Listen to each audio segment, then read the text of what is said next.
Evan Carter, un millionnaire autodidacte, avait accepté d'assister à une réunion d'anciens élèves avec Julia Thompson, la fille que tout le monde considérait comme la plus laide de leur classe. Aujourd'hui, le café chic au cœur de New York vibrait des rires de vieux amis se retrouvant. L'atmosphère était empreinte de nostalgie et de succès.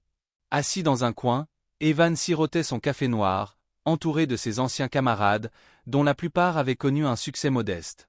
Mais aucun n'avait atteint les sommets qu'il avait conquis. Alors, Evan, tu comptes faire une entrée remarquée à la réunion ? Demanda Mark, un de ses amis. Je n'y ai pas vraiment pensé, répondit Evan avec un sourire en coin. La conversation dériva rapidement vers Julia. Tu te souviens d'elle ? Lança Mark, provoquant des rires. Evan, un peu mal à l'aise, se remémora la jeune fille timide, toujours isolée dans un coin de la bibliothèque. Elle était juste différente, intervint Lisa, une ancienne camarade. Mark annonça alors que Julia viendrait à la réunion, et Jake, un autre ami, proposa à Evan de l'inviter comme son rendez-vous.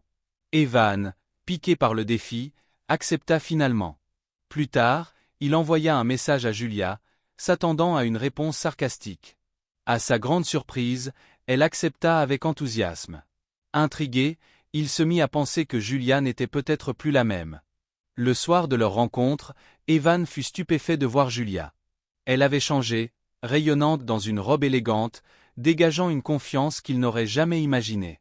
Leur conversation révéla une Julia forte et inspirante, bien loin de l'image qu'il avait gardée d'elle.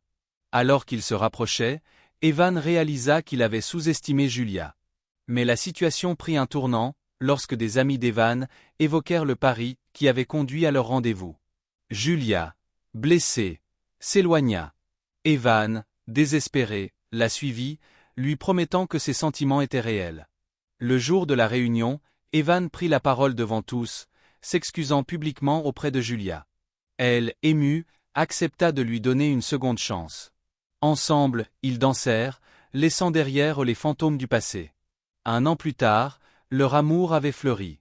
Julia avait lancé sa propre marque de mode, et Evan la soutenait inconditionnellement.